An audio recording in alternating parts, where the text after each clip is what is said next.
สบายดีพี่น้องนี่มันเบาอุดมเนาะมื้อนี้เราจะมาถ่ายเบาอุดมเบาอุดมนะพี่น้อง FC ถามหาเพิ่นนี่เบาอุดมเฮานี่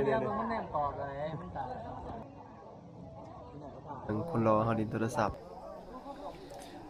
นี่เฮาให้ประเทศกาแฟให้กินเนาะเพิ่นเป็นเสี่ยวสารเพิ่นก็ถือว่ามีความเชี่ยวชาญในการเฮ็ดกาแฟได้เบาอุดมเฮานี่เป็นบรรดาแขกบรรดาทานเนาะที่ว่านั่งทากินกาแฟนำเบาอุดมก็ลงมืออยู่แบบเชี่ยวชาญเพิ่นเฮ็ดนี่เพิ่นปั่นกาแฟลูกแบบเป็นตากินขนาดนั้นเพิ่นเฮ็ดนี่แบบมืออาชีพจักหน่อยหนึงเพิ่นก็เอานี่มาหมุนแต่ว่าเพิ่นเฮ็ดบ่ได้ใจเนาะมันกินหูกินตาได้อายมาเฮ็ดเองเนาะอายเพิ่นเก็บขี้เหงื่อนี่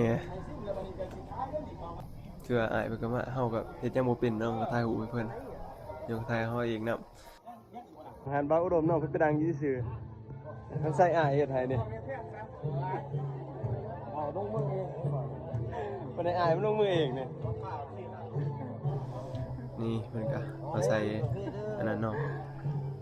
นี่เพิ่นก็จับจอกไปเพิ่นสิไปตรงกาแฟแบบมันสบายนะครับสันนี่เพิ่นว่านี่มาเบิ่งตอนกาแฟมันสิออกนี่เบิ่งเด้อเพิ่นก็เปิดเครื่องกาแฟมันออกมาแล้วเป็นตะกินขนาดเพิ่นว่ามันเริ่มจางแล้วก็เพราะมันกดจุดมันสิบ่เข้มข้นวิธีการมันก็มีที่ซ้ำนี่แล้วเพิ่นว่าสีมันเปิดจอกนึงนี่เวลาเบิ่งสีสันโอ้ถือว่าคักหลายเป็นตะกินบ่ต่อไปอีกนี่เอ้ยมาให้เบาอุดมเบิ่งเพิ่นว่าไปอุดมเบิ่งหั่นเบาอุดมกินกาแฟได้มั้ยเฮ็ดได้ไปอุดมเนาะอุดมก็บ่พอใจอุดมบ่กินซับอุดมยืนไปคนอื่น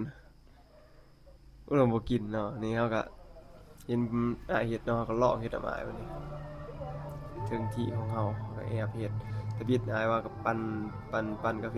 ใส่อันนี้ก่อนนี่ใส่จอกมันนี่ให้มันมุนๆนี่ใส่มันเต็มแล้วเฮาก็เคาะลงเนาะแล้วก็ตัวนี้มุนเ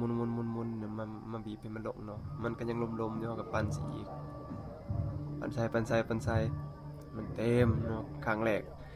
เฮ็ดครั้งแรกเนาะตัวนี้นี่เฮาก็มาลงอีกโอ้ผู้สาวเพิ่นเบิ่งแบบโอ้นี่เฮาก็ปั่นซะอีกชื่อว่าจะได้เด้เนาะก็ยังบ่เต็มอีกเนาะปั่นใส่3เทื่อเอาใส่นี่จนมันเหี่ยวออกมันหล่นเนาะมันหล่นแล้วนี่จนคุบกดเนาะเฮาบ่เฮ็ดบ่เป็นมันก็บ่ลงนี่อ้ายก็มาเว้านี่มานี่อ้ายว่าเฮาก็ให้เพิ่นเฮ็ดเนาะเฮ็ดช่องมองบีบละบาดนี่แล้วเพิ่นเฮ็ดแล้วเพิ่นก็ไปใส่นะเฮาก็เอาจอกไปตรงโจนเฮาก็บีบปุ่มนู่นให้กาแฟมันไหลออกมากดมันบ่ออกไว้ตอนนี้แล้วก็นี่เนาะมันแหละแล้วเนาะโอ้ยถึงแนวใดเว้ยแบบออกมาแต่บริษัทดาวเรืองเลยเนาะโอ้เป็นตะกินขนาดนะของแท้แล้วนะนี่ชื่อว่าเป็นปากเราไม่ดอกเดี๋ยวพูดดอกอยู่ตัดออกมาเบิ่งเว้ยเริ่มจากกันนี่โอ้ยเสียงรถนี่เว้ย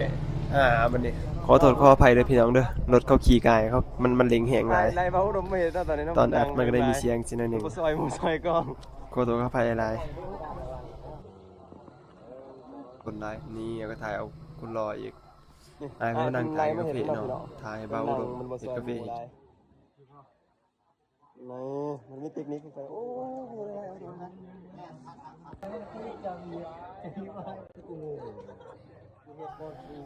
บ่ได้เรื่องอีกเนาะคิดฮู้คิดตายอีกแล้วอ้ายมาเฮ็ดเองอีกแล้วอ้ายตำหนิเจ้าก็บ่มืออ้ายคือเบาอุดมนี่กระโดดดีเลยมาไปกลัวคนอ้ายอย่างเดียวอ้ายให้ตื่มน้ำเพิ่นก็เฮ็ดฟานตกเนาะกระโดดขนาดเบาอุดมเฮานี่ได้แล้วก็ไปเสิร์ฟแขกเฮาก็กินเบิดพุทธ3-4จอกเนาะแขกเฮาพี่น้องเบาอุดมนั่งอยู่แล้วน้องบ่ไปซอยอ้ายซำนี่บ้าให้อ้ายเฮ็ดผู้เดียวนี่งานนี้ก็ผู้สาวมากลายเนาะพี่น้องนี่เบาอุดมมายกโอไปคนรอเฮาก็นั่งข้างผู้สาวหมู่ใหญ่บ่อนเนาะเหนื่อย